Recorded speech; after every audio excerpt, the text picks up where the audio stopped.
Dragon Ball Galaxy, Human-Saiyan War Arc, Chapter 2. State of the Galaxy. This is the Earth Broadcasting News Network. I'm your host, Ash Keller. Here is your update on current events. It has been 6 months since the Saiyan Imperium's invasion of Earth, and 4 months since the beginning of the war. The UEA has expanded its territory to 8 star systems, with many more allies joining the Liberation Campaign. Many space outposts have been constructed along the UEA's borders, but Space Outpost 23 is located along the border of the Imperium-occupied zone. There, the Space Fleet and Imperium forces have been battling to gain territory.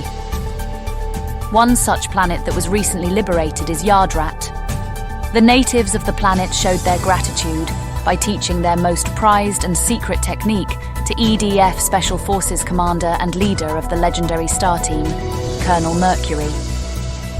However, due to the secret nature of this technique, we cannot disclose any further information. This concludes our current events update. I'm Ash Keller from EBNN. Have a safe day. Act 4, The Dragon Ball Crisis, Part 1. Spring, age 748. It has been 5 days since the Star Team arrived back on Earth for shore leave. Mercury was able to get a handle on the Yardrat's instant transmission technique. They wanted him to promise not to train anyone else on how to use this dangerous technique. If given to the wrong hands, it would be disastrous. One day, Mercury was sitting in his office at EDF headquarters looking at a computer screen that showed an image of him and a 4-year-old brunette-haired girl with blue eyes at an amusement park called Red Isles. Where are you, Sarah? I will not give up finding you. Mercury! Mercury looks up from his computer. King Kai? I haven't heard from you in months. What's up? There's an urgent matter that you need to know about. Are you aware of the Dragon Balls? Yeah, I'm aware of them. You collect 7 balls and it will summon a dragon that can grant 1 wish. What about them? Someone evil and wicked is scheming to use the Dragon Balls. On Earth? No! On the planet called Namek. His name is Frieza, and he is a threat greater than the Saiyans. He is going to use the Dragon Balls to obtain unlimited power. Oh, no, we cannot allow that to happen. If he obtains that power, then nothing will be able to stop him. I need to notify the director to approve this mission. How strong is this Frieza? He is on a whole new level. It's suicide if you face him. You know, you said that the last time, and yet we won. Besides, we have to do something. Thanks for the info. Mercury stands up from his chair and places his right index and middle finger on his forehead. Then he suddenly vanishes as he uses the instant transmission. Director Rayleigh was totally focused on his computer screen when suddenly Mercury appears right next to him. Jeez, you gotta warn someone when you do that, Colonel. My bad, sir. I just finished speaking with King Kai. An entity called Frieza is after the Dragon Balls on a planet called Namek. If he uses them, he will obtain unlimited power. Just how powerful is this Frieza? From what King Kai said, stronger than the Saiyans. Rayleigh stares at him in disbelief. And? You want to have my strongest team to go there? You do realize you are getting 5 new recruits. I understand that, but we need to act now. Plus, this will look good for the Alliance's liberation campaign. I will also have Major Jack stay behind to train Star Team Beta, while Star Team Alpha is doing this mission. Rayleigh leans back in his chair while scratching his head. Fine. Colonel, I am ordering the Star Team to go to Namek and stop this Frieza at all costs. Understood, Director. Mercury leaves the room as Rayleigh sends out an order for the mission to Namek. The Star Team received the order and prepared for the mission. However, Mercury notifies Jack that he has to stay behind and train the new recruits for the new Star Team Beta. These new members were named Yamcha, Tien, Krillin, Chi-Chi, and Launch. For their journey, Capsule Corp has given them a prototype ship that was based on the Saiyan attack pod. This ship has a built-in gravity generator that can go up to 200 times gravity. On that following night, the Star Team, with the exception of Jack, boarded the ship and was readying to launch for their 3-month journey. Jack stood by and watched. Oh, come on. Why do I have to train the recruits? Because you're a good teacher. You did help train me under Master Mutaito. So, I felt that you can train these recruits. All right. They do show promise. I'll train them hard. And as for you, be careful. Always. Mercury boards the ship and it launches into space for planet Namek. On board, Mercury punches in the coordinates that he received from King Kai in the navigation computer. The ship then powers up and warps out the Sol system. Mercury then turns toward his team. All right, everyone. We're off towards Namek. This will be a 3-month-long journey. We will be outside of UEA territory and also away from Imperium territory. So, we are on our own from here on out. Do we have any intel on this planet we're heading to? King Kai told me that they used to be a highly advanced civilization centuries ago, but cataclysmic changes destroyed that civilization. What kind of people are they like? That's a good question. Are they violent or peaceful? They are a race of peaceful people. As far as what they look like, King Kai never told me. What about this Frieza character? What can we expect from him? He's extremely powerful and dangerous. That is why I requested this ship. During our journey, we're going to train like our lives depend on it. The gravity generator goes up to 200x. We'll train until that feels like nothing. So, let's go ahead and begin at 100x. Mercury then walks over to the gravity generator console and turns it on at 100 times gravity and sets it to increase to 200 during the duration of the journey. There, they can increase their power and Kaioken endurance. They wanted to be prepared for the mission to come. The Saiyan mothership limped back into Imperium space. There they rendezvous with a fleet of ships that escorted them back to Sadala. The attack from the EDF's satellite blaster during Operation Crimson Fall damaged their medical bay, communication, and engines. It took 6 months to reach Imperium space and 3 months to reach Sadala. When they arrived and landed, all the injured, including Lisa, was taken to medical and placed in healing tanks. 6 hours have passed, and Lisa's tank begins draining the healing fluids. The tank opens as she steps out. She was wearing an armless and legless white spandex. When she stepped out, she examines herself as she felt more powerful as she received a Zenkai boost. She exits the room and makes her way to the locker room where she changes from her medical clothes and puts on a black short-sleeved full-body spandex and a black armor with yellow-pointed shouldering on. As she was putting on white boots and gloves, Inya, Potao, Selar, and Pinu enter the room. Glad to see you back on your feet. Lisa nods at Pinu as Inya approaches and examines her. Wow, you've gotten more stronger now. In fact, more than you were before you left for Earth. You don't have a scouter. How can you tell? Oh, we just learned how to sense energy these past months. I'm a little out of the loop. Our long-range communication was damaged on Earth. What's been going on these past months? A lot has happened. For one, we are at war with the humans. Lisa looks up with disbelief at Selar. It was then that they told her and Pinu everything that happened when they were drifting through space for the past couple of months. Those humans are really something. What took us years to accomplish only took them months. What was it like fighting humans? They're not as weak as the report says. They fight just like us. When I fought their strongest, they did not disappoint. It was fun. Suddenly, the locker room's door opens and the Queen's majordomo enters. He tells them that they have been summoned. The 5 of them looked at each other with confusion and follow the majordomo out the room. He leads them down a massive corridor towards the throne room. The majordomo opens the massive double doors as they enter the throne room. There, Queen Hanasia sat on her throne. The 5 Saiyans approached her. They then stopped and kneeled before her. So, you made it back, and you failed. Hanasia stands up and approaches the group. She stops in front of Lisa, who was sweating anxiously. Not only that, but this made the Imperium a laughingstock. My deepest apologies, my queen. I don't have uses for your apologies. To add on to your failure, this united Earth Alliance thinks that they are better than we are. Humans are wretched trash, and this Mercury is scum. Saiyans are superior to humans in every way. Hanasia turns away from Lisa and walks to her throne. She sits down pondering. The 5 kneeling Saiyans remain in that position and glance up at her as she waves them to stand up. It was a long silence until Hanasia finally spoke. How long has it been since we trained together? Everyone looked at each other with confusion. 9 years, give or take. Hanasia nods slightly. She then stands up and motions them to follow her. She walks towards a large column on the wall and places her hand on a touchpad. There was a loud hiss and the wall next to it opens. It reveals a metallic door. It also opens into a domed-like chamber with a console in the middle of it. What is this room? A gravity chamber. Our scientists were able to reverse engineer human technology and develop this machine. It can multiply gravity, making everything immensely heavier. This is how humans were able to get strong. Hanasia then turns toward them with a sinister smile. I think it's time that we catch up. Don't you think? The 5 Saiyans were uneasy about this, but agreed to train with Hanasia. They all enter the chamber as the door closes behind them.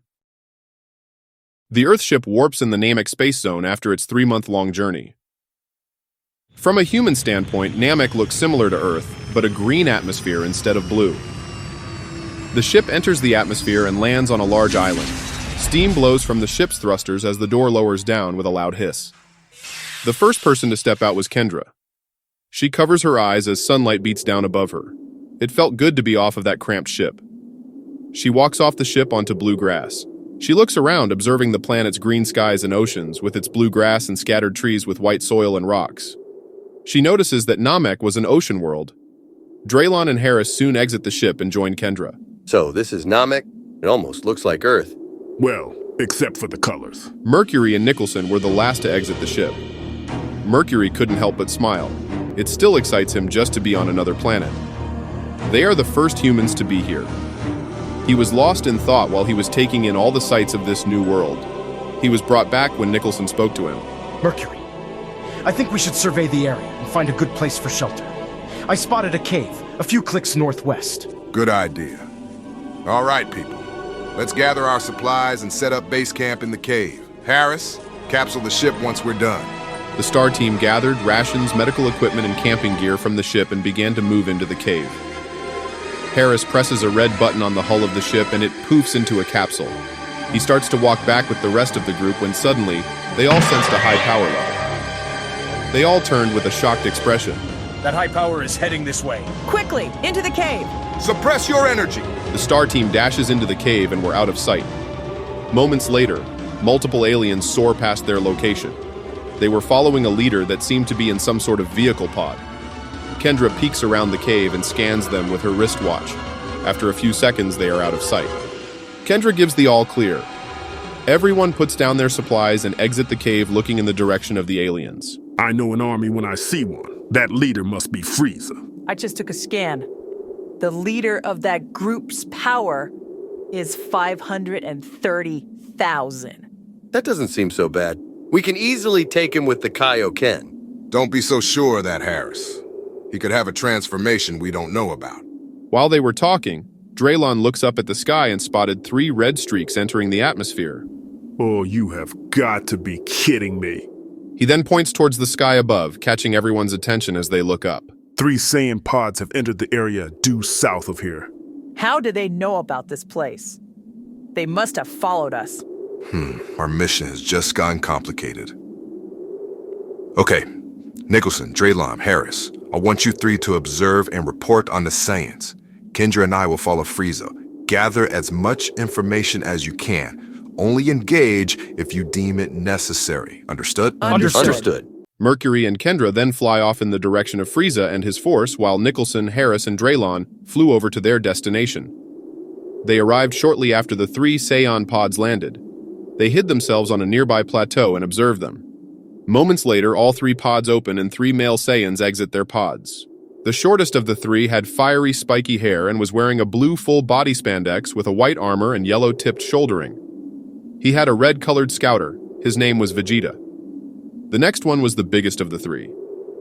He was bald and had a thin goatee.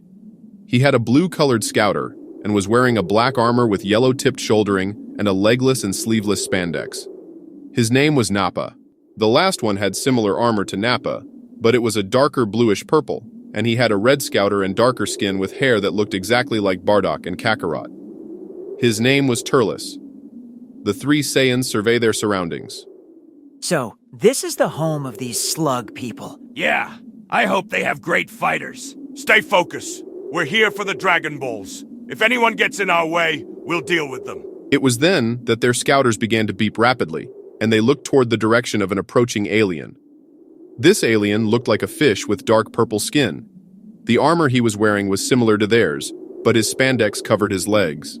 The alien had an arrogant smile on his face as he looked at the Saiyans. What reason do you have for being on this world, Saiyan? That's our business.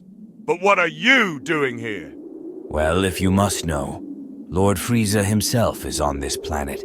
I advise that you leave, or I will force you. Quite the hotshot, isn't he? Be quiet, Saiyan. You three are no match against me. I scanned all your powers, and you are all weak. You think we're weak? Your scouter deceives you. In a split second, Turles dashes forward and strikes the alien in the stomach with his right fist. The force of the impact breaks through his armor. The alien felt as if his eyes were about to pop out of their socket. He vomits a little and doubles over.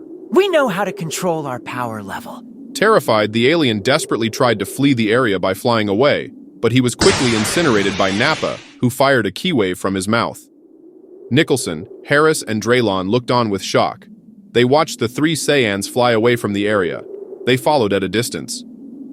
Meanwhile, Mercury and Kendra had caught up with Frieza and his forces at a Namekian village. They hid on top of a high plateau overseeing the village. They observed the village that was on fire and littered with corpses. It was then that Mercury and Kendra discovered what a Namekian really looked like. They see some of Frieza's men scattered in the area, checking and ransacking homes. These Namekians, they look just like Piccolo and Slug. Look at their armor. It looks just like a Saiyan's armor. Could it be that they're allies with the Imperial? I don't know. We've been fighting only Saiyans. I haven't seen any other species except for the ones that allied with us.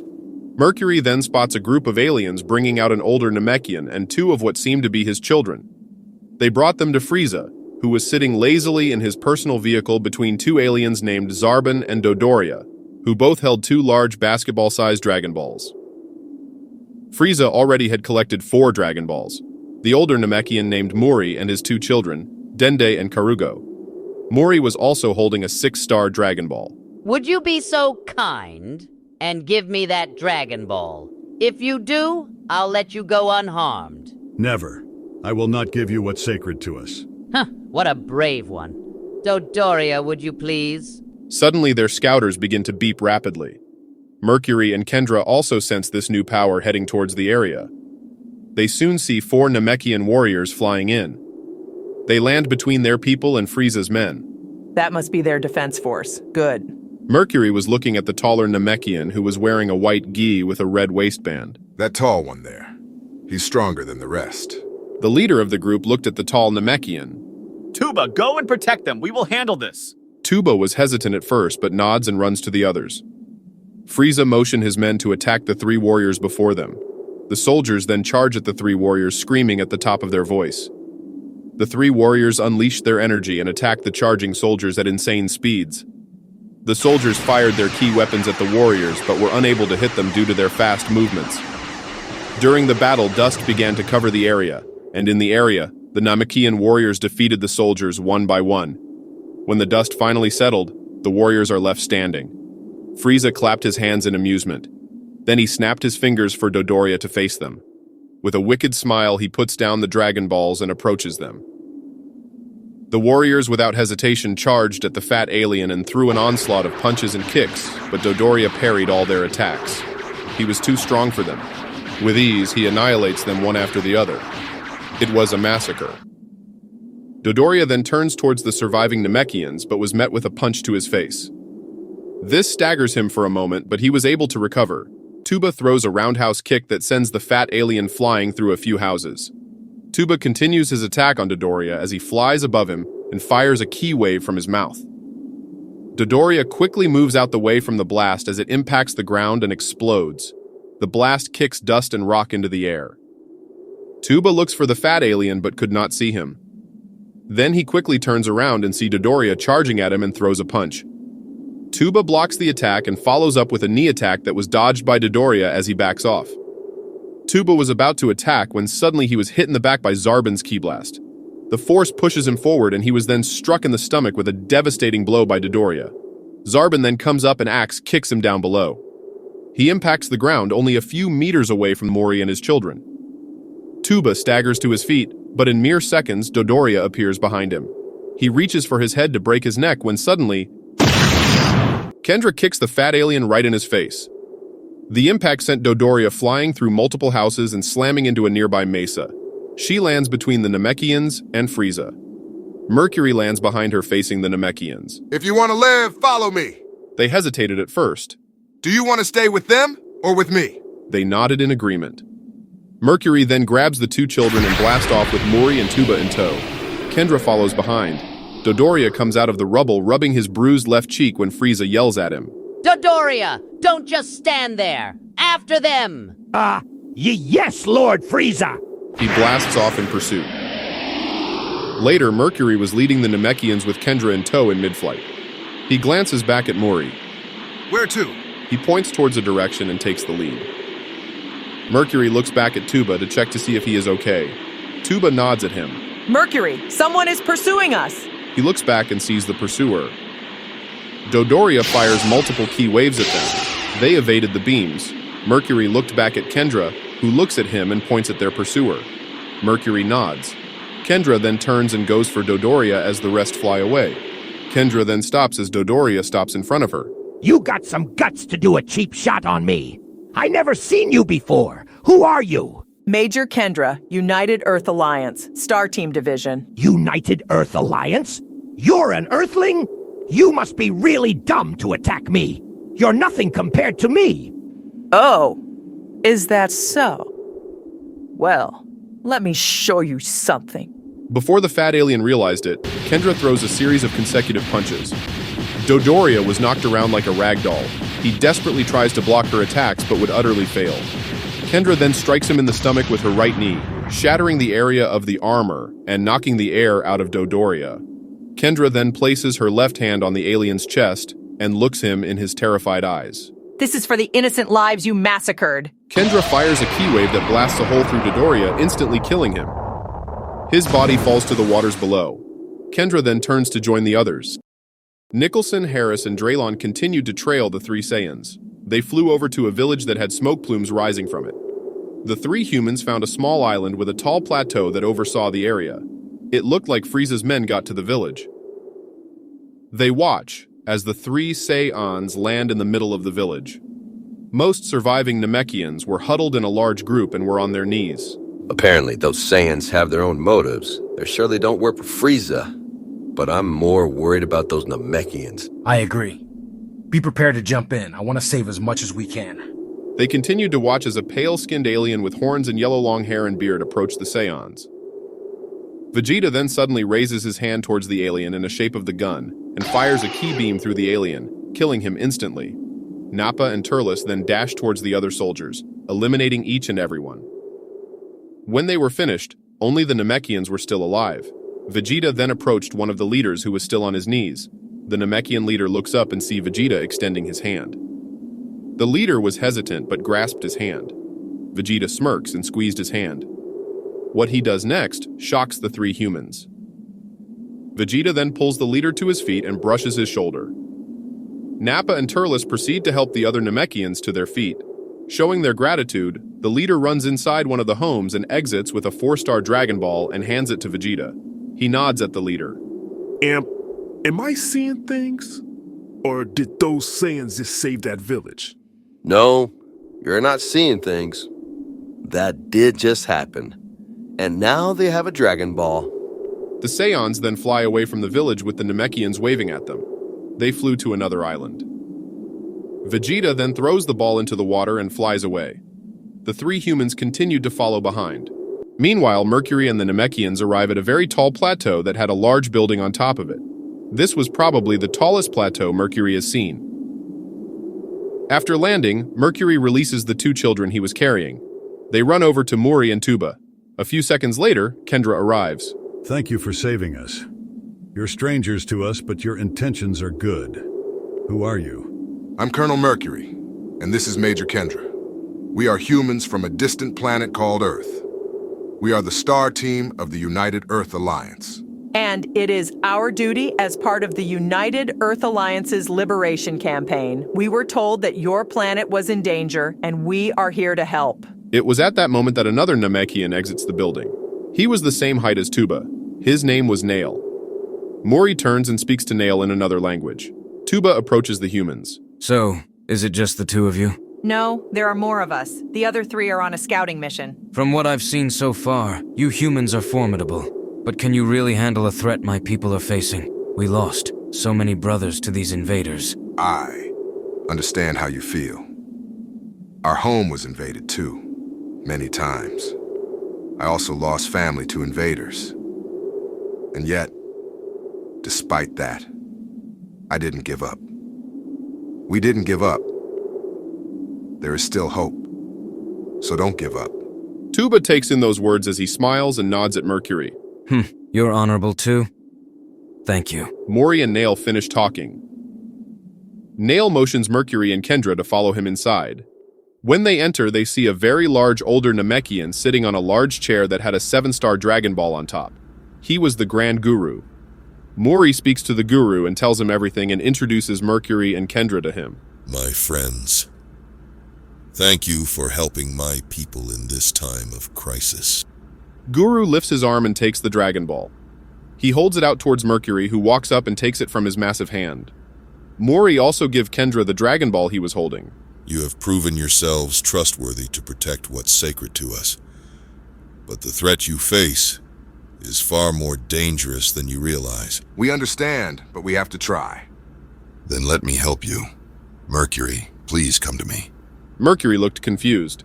He hands over the Dragon Balls to Kendra and approaches Guru to his left side. Guru gently places his large hand over Mercury's head. I sense an amazing potential locked within you. I will unlock it for you. Suddenly, Mercury's whole body was enveloped in a fiery white aura. The human gasped as he felt his massive jump in power. Guru removed his hand as Mercury stood there with a look of shock. He felt power flow through every pore of his body. Kendra, too, was surprised. She puts down the Dragon Balls and scanned her commander. When they arrived to Namek, Mercury's power level was 115,000. Now it jumped to 305,000. Mercury's aura then fades away. Guru then motions Kendra to approach him as well. Like Mercury, her potential was unlocked. Her power was 106,000, but now it is 220,000. Mercury and Kendra began to laugh as they relished their newfound power. Seeing their reaction, Tuba smiles slightly and shakes his head. Earthlings are strange. Mercury and Kendra finally calmed down as they adjusted to their power boost. Kendra then picks up both Dragon Balls. We should take these balls back to base camp and check in on Nicholson's team. Agreed. He then turns toward Guru. Thank you for putting your trust in us to care for the Dragon Balls, as well as unlocking our potential. We'll definitely put it to good use. We are going to leave now. Tuba then steps forward. May I join you? I want to help you save our planet. Mercury nods and the 3 of them leave the building and fly towards base camp. Of all the places they had to go, they chose to come here. The 3 humans hit on top of another tall plateau, but this time it was overlooking Frieza's ship. The ship was large and round. One could say that it looked like a one-eyed hermit crab. The ship had a large door on top as well as an access ramp on the bottom that allowed entry. It had circular windows around the hull and a large dome window at what appears to be for observation. There were guards numbering in double digits outside the ship. They watched as the Saiyans hid out of sight of the guards. A few moments later, Frieza with Zarbon and a few guards arrived in the area. They had 4 Dragon Balls with them. Once inside, Frieza makes his way to what seems to be a communication room. There, he gets in contact with the Ginyu Force, who were already on their way to Namek. Suddenly, his scouter begins to beep rapidly as it picks up a power level that was over 300,000. He then leaves the ship alone to find out where that power surge came from. After a couple of minutes, Vegeta, Nappa, and Turles continue to hide from sight. As soon as he was far enough, they begin their attack. Nappa and Turles easily eliminate the guards outside while Vegeta entered from above the ship. Seconds later, a key beam blasts a hole through the domed window. Nappa and Turles fly up to the window and catch the Dragon Balls that Vegeta throws. They then blast off and flee the scene.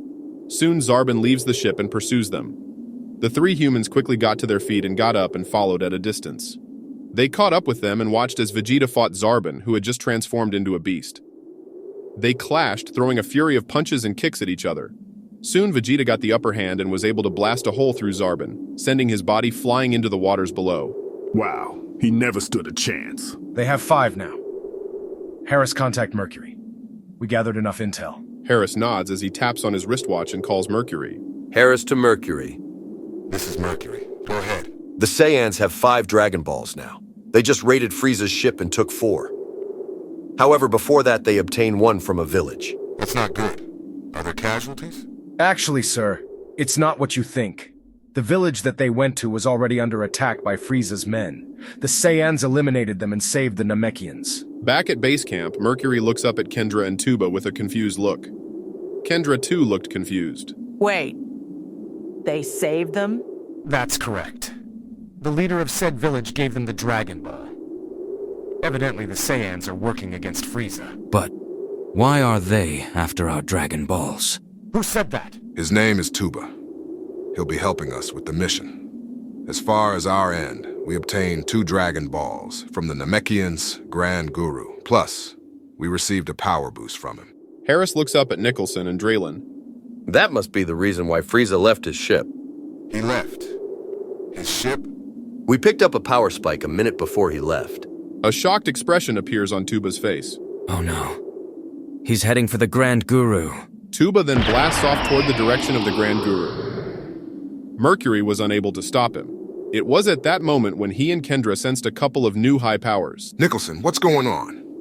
We just sensed a new power. Drillon here. I spotted 5 attack pods entering the atmosphere. I think the Saiyans noticed too. We're trailing them right now. Understood. Kendra and I will join you soon. Our ETA is 20 minutes from your location. Keep me posted until then. Mercury out. The 3 humans found a hiding spot and watch as the Saiyans flew over to their spot to hide the other 4 Dragon Balls, but it was too late. 5 new aliens had caught up with them. The Ginyu Force had arrived. Meanwhile, Tuba arrives at Guru's place and is horrified when he saw a large hole in the ceiling. He hovers over it and is relieved that the Guru is well. So was Mori, Dende, and Karugo, but Nail was not there. Nail! He's fighting that tyrant. I have to help him. Wait, my child. Nail will only slow him down. Frieza is too powerful. Not even the humans would stand a chance. However, with the combined might of Namek, we will have a chance. Tuba fuse with me. This greatly shocks Mori and Tuba. But Guru, you can't fuse. If you do that, we'll lose you. We'll lose our leader. I am well aware of this, my child. But these are desperate times. You are the next Guru. You are the eldest of all my children, and I know you will do well. Guru gives a warm smile to Mori as tears begin to flow from his eyes. Mori begins to tear up as well. He nods as he takes on this great responsibility as Grand Guru. Tuba approached Guru on his left side. The giant Namekian placed his hand on Tuba's head, and soon they both glow and fuse together in a brilliant bright light. When the light dimmed down, Tuba was left standing. He examined himself as he felt power surging through him. He was much taller than he was before. Mori approached him. Tuba? Are you okay? Tuba glances at Mori and gives him a warm smile. I'm fine, Mori. Everything is all right. I need to find Nail. Dende, I want you to come with me. Like Guru, I too can unlock your potential as well. Dende approaches him. Tuba places his hand on the child's head and also unlocks his potential. After that, they both fly out of the building to search for Nail. The Ginyu Force proved to be stronger than the 3 Saiyans. A tall blue alien named Birder was very fast and was able to obtain 4 of the Dragon Balls from Nappa and Turles, who tried to throw the balls as far as possible. A short, fat, and green alien named Goldo found one in the water near them. Vegeta unleashed his power and attacked another tall, burly human-like alien with orange hair called Rikum. While it looked like the Saiyan had the upper hand, it turns out that Rikum was only toying with him. While they were clashing in the air, Rikum grabs Vegeta and does a pile driver all the way to the ground and slams him. The impact sends dust and rock into the air. When it settled, Vegeta was planted into the ground with only his legs sticking into the air. Rikum plucks him out of the ground when suddenly a ki beam hits him in the face. He drops Vegeta and staggers back. In a split second, Turles appears in front of him and throws an uppercut that sends him into the air. Nappa appears above and does a sledgehammer attack that sends Rikum crashing into the ground below. Nappa then opens his mouth and fires a key wave. At the same time, Turles extends his right hand and fires a purple key wave. Both beams impact and makes a large explosion. Nappa lands parallel to Turles. Both of them were breathing heavy as they threw everything they had. To their shock, when the smoke and dust cleared, Rikum was standing in a flamboyant pose.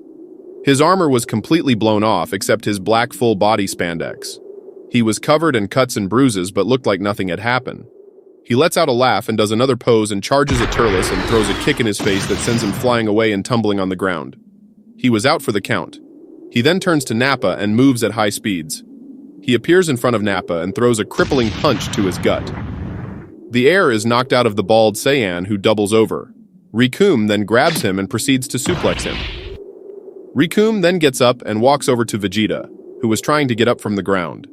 He grabs him by his hair and throws him to the rest of his team. Man, that fight was boring. I thought Saiyans were supposed to be strong. It's a shame. Lord Frieza promised us a challenge, but this job is too easy. All right, boys, let's wrap this up and find the other Dragon Balls from these humans. Another human-like alien, but with white long hair and orange skin named Jace, formed a large key sphere and hurls it at the downed Saiyans to finish them off. But suddenly Nicholson appears between it and the Saiyans and deflects it away with his left hand. The sphere flies away and explodes in a bright flash of light. This surprises the Ginyu Forces members as their scouters did not detect them at all. Harris and Draylon drop in and joined Nicholson, and a few seconds later, Mercury and Kendra arrived. Vegeta was the only one conscious and was surprised to see that humans were there as well. Draylon turns around and walks over to Vegeta and kneels down. He reaches for his back pocket and pulls out a dermo shot and injects it into Vegeta's right arm. These will heal you and your friends.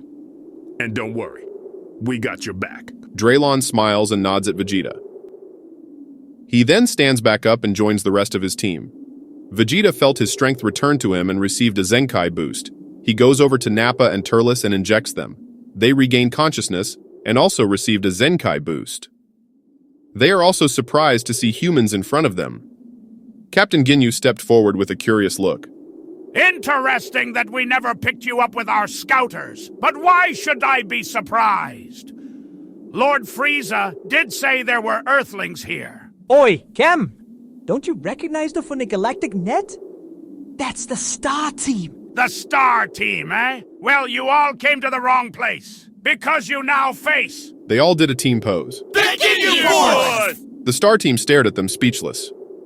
Harris glanced back at Draylon. Are these guys for real?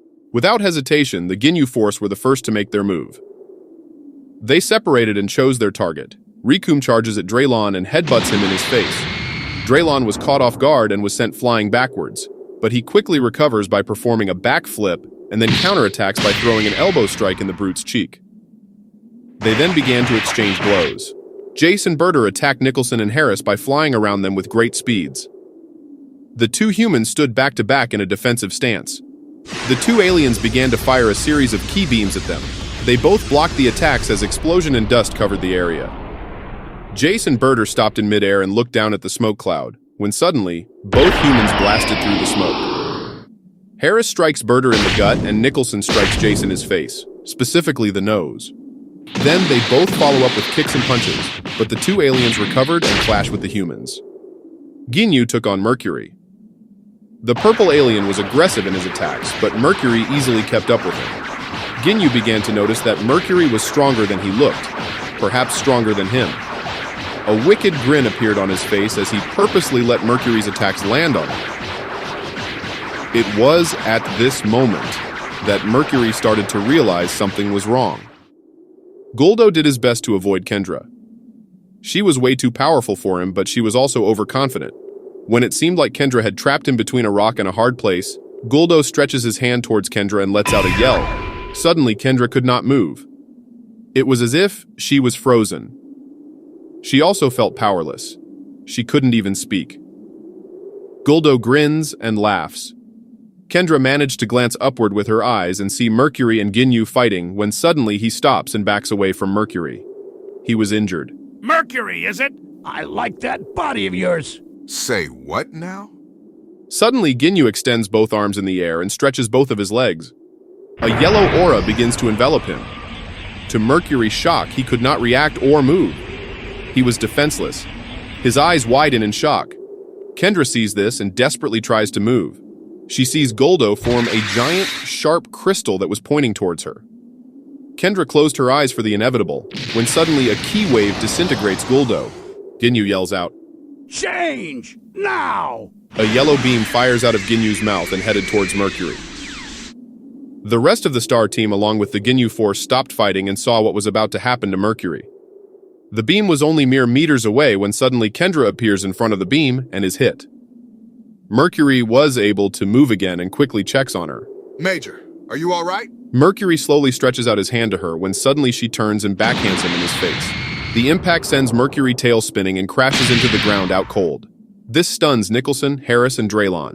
Major, what are you doing? Kendra lets out a sinister laugh as she examines herself. This body's power, it's incredible. It's not his, but this will do. Ginyu had switch bodies. Kendra was now in Ginyu's wounded body. She looks at her teammates. Guys! He switched bodies with me! He has my power now! Ginyu lets out another laugh. Ginyu Force, let's finish the job. This event seemed to boost the morale of the Ginyu Force as they continued their attack. Ginyu stood by but did not notice that Kendra had slipped away to Mercury. While the two groups clashed, Nicholson yells out to Harris and Draylon. Code Crimson, no mercy! The three humans all yelled out Kaioken as a fiery crimson aura erupts around each one of them. At inhuman speeds, they blasted towards their enemy and each delivered a devastating killing blow that eliminated Rikum, Jace, and Birder. They never stood a chance. Ginyu stood in shock as he just witnessed all of his men getting instantly annihilated.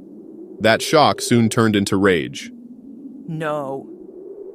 You killed all my men. You will all pay. Somehow Ginyu inadvertently activates his Kaioken at maximum, which is Kaioken times 5. He screams at the top of his lungs and emits a shockwave. Harris, Draylon, and Nicholson all ignite their maximum Kaioken as well. They were fully aware of Kendra's power boost. Ginyu now possessed that power. The three humans had to be cautious, because it is still Kendra's body they had to deal with. Ginyu begins his assault on the three humans. They too charged toward Ginyu and threw an onslaught of attacks. Their coordination kept them one step ahead of Ginyu, but he was a very skilled fighter. It was obvious that he has experience fighting with multiple opponents. He was quick to catch on with the human strategy. In the midst of the onslaught, he sees an opening and throws a powerful punch at Draylon, which dazes him. Then he backhands Harris in his chin, grabs him and hurls him at Draylon. Ginyu then follows up with a ki blast that sends them crashing below. Nicholson glances at his downed teammates and quickly looks up to see Ginyu throwing a punch. Nicholson barely manages to block the attack. The sheer force breaks his block and Ginyu continues his attack as Nicholson desperately blocks and parries. Meanwhile, Vegeta, Nappa, and Turles watch the battle from the sidelines. I heard that the Star Team was formidable, but they are far more powerful than what we were led to believe. However, that could have changed quickly. It's a good thing Vegeta eliminated that short green one that had the human female frozen. But still, why are they here? Is it for the Dragon Balls? I don't think they're here for the Dragon Balls. Later, Mercury regains consciousness and was startled to see Ginyu close to him. What the? Wait, it's me, Kendra. Ginyu used a body-switching technique on me. Kendra points over to the fighting. Mercury sees that Harris and Draylon have rejoined the fight with Nicholson against Ginyu, but they were losing. If we can get him to switch again, then I can get my body back. Well, that should be easy. He's overusing the Kaioken. Kendra, get ready to jump in.